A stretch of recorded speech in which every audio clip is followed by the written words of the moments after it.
Você está no canal Eu Estudo a Lição com o pastor Samuel Camilo Júnior. Muito obrigado por sua companhia, muito obrigado porque a cada dia você tem separado um minutinho para poder estar com a gente. E muito obrigado se você já se inscreveu no canal. Se ainda não se inscreveu, por favor se inscreva. Mesmo que você esteja assistindo esse vídeo através do WhatsApp, através do Facebook, através do Instagram ou outra rede social. Eu queria que você desse um pulinho lá no YouTube, no canal Eu Estudo a Lição com o PR Samuel Camilo e se inscrevesse, para que a gente possa ter uma noção de até aonde é que o estudo da lição da Escola Sabatina está chegando. Quem é você? O único veículo que a gente tem para poder fazer isso é através da inscrição lá no YouTube. Então nos ajude com isso, tá bem? Bom, hoje é quarta-feira, dia 22 de abril, e o tema que estudaremos na nossa lição da Escola Sabatina será razão.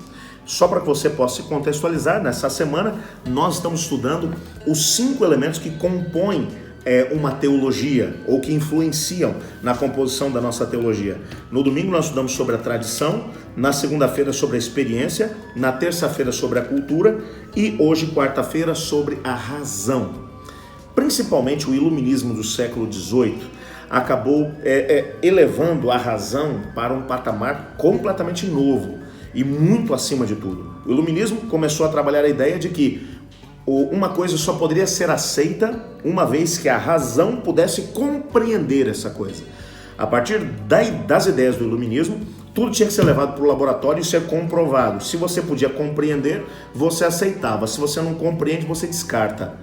Com isso, a teologia começou a ser tremendamente influenciada, principalmente por aspectos mais liberais, onde um processo chamado demitologização da Bíblia começou a acontecer, onde tudo aquilo que era elemento sobrenatural, que as pessoas não eram capazes de compreender, não fazia parte do nosso dia a dia. A gente não vê acontecendo todos os dias. Cito alguns exemplos. A gente não vê todo dia um leproso sendo purificado. A gente não vê todo dia um cego voltando a ver. A gente não vê todo dia um paralítico voltando a andar. A gente não vê um morto voltando à existência. Não é assim que a coisa funciona. Se eu não sou capaz de compreender, então, na perspectiva dos teólogos liberais, eles começaram a dizer assim, então, na verdade, isso não existiu. Isso, os autores bíblicos, eles acabaram escrevendo sobre isso, para que as pessoas pudessem compreender que Deus realmente é grande, que Ele tem poder, mas na verdade isso não existiu. Então eles começaram a tirar todos os elementos sobrenaturais da Bíblia. Obviamente que a Bíblia ela não é um amontoado de crenças, de normas, de informação. Não é só isso. A Bíblia apresenta um ser que é pessoal. Deus não é um ser impessoal. Se ele fosse um ser impessoal, ele teria criado a gente e deixado a gente sozinho aqui no mundo, como um relojoeiro faz com um relógio de cordas. Ele teria nos criado, dado corda e deixado a gente aqui para poder se virar sozinho. Mas ele não faz isso. Gênesis capítulo 3 vai mencionar que todos os dias, na viração do dia, Deus chegava lá para conversar com Adão e Eva. Por quê? Porque Deus é relacional. Nessa perspectiva, tem que haver espaço para a relação com Deus, e na relação com Deus, como não existem barreiras para Deus, o pecado trouxe barreiras para o ser humano, limitação para o ser humano. E tem algumas coisas que a nossa cabeça não é capaz de entender. E deixa eu te dizer uma coisa, dentro do contexto do meu ministério, Deus operou muita coisa que eu não sou capaz de compreender, como por exemplo, só respeitando aqui os nomes das pessoas, como no ano 2008, eu estava trabalhando na região do Vale dos Sinos e uma irmã me procurou me dizendo que estava desenganada pelos médicos com câncer. E ela me disse, será que Deus pode me curar? Eu disse, pode. E nós colocamos a igreja toda para poder clamar por ela durante 40 dias. No final dos 40 dias ela sentiu no próprio corpo que estava curada. Foi procurar os médicos, pediu uma bateria de exames e descobriu que estava 100% curada. Você me pede para poder explicar isso. Eu não tenho explicação para te dar. Ela tem toda a documentação na mão mostrando que ela estava desenganada, que havia metástase no corpo dela por tudo quanto é canto. Mas quando ela começou a clamar a Deus, por alguma razão, dentro da soberania de Deus, Deus resolveu intervir e a curou. Como por exemplo, cerca de um ano depois, uma mãe que havia adotado uma menina, que era filha de um casal de tóxico-dependentes, a menina já havia nascido com HIV. E já tomava aqueles coquetéis. A menina tinha 2, 3 anos mais ou menos. E essa mãe procurou, a gente estava numa campanha de evangelismo na igreja, ela me procurou e disse assim, pastor, será que Deus pode curar minha filha? Eu disse, pode, vamos clamar a Deus. E começamos a clamar, dando liberdade a Deus para ele poder agir, se fosse essa a vontade dele. No final de determinado período de tempo, cerca de um mês depois, ela sentiu que a menina estava curada, foi pedir uma nova bateria de exames e a menina está curada. Ela tem os documentos de antes e depois para poder comprovar. Me pede para explicar um negócio desse. Eu não tenho explicação para te dar.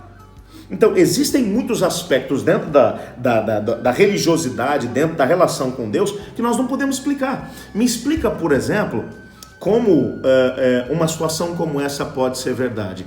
Um indivíduo que era um traficante de drogas, que havia matado muitas pessoas, ladrão de banco, esse indivíduo ele tem um encontro com Cristo Jesus, ele sai, tem liberdade condicional, nesse processo ele sente o desejo de ir numa igreja, ele assiste um sermão que eu estava fazendo, é batizado, trabalha como obreiro bíblico junto comigo, durante um tempo, depois vai para o curso de teologia, faz teologia, hoje é pastor e tem ganhado um monte de gente para Cristo Jesus. Me explica como é que você pega uma pessoa que quase não tinha sentimentos, que vivia como se fosse um bicho, tomando pela força aquilo que ele queria, como um indivíduo que agora vive para os outros.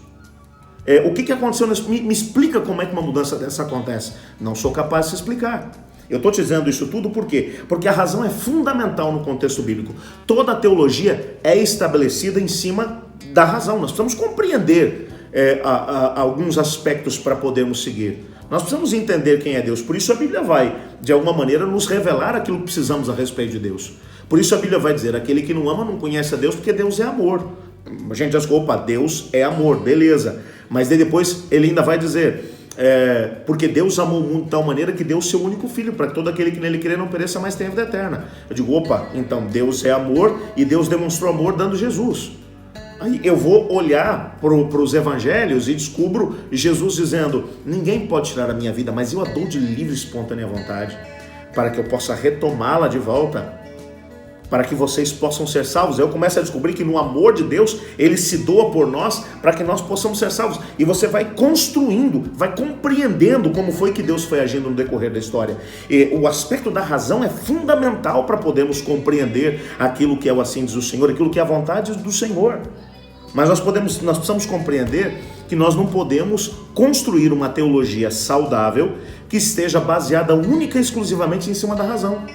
Existem aspectos que não podem ser explicados dentro da nossa relação com Deus.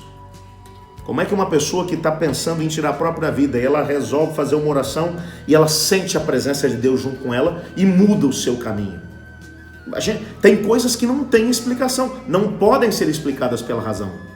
Uma teologia, ela é estabelecida em cima da razão, mas ela também abre espaço para coisas que nós não somos capazes de explicar. Também, no quesito razão, há necessidade de equilíbrio. Jesus disse, conhecereis a verdade vos libertará. Nós precisamos conhecer, é o aspecto cognitivo envolvido aqui.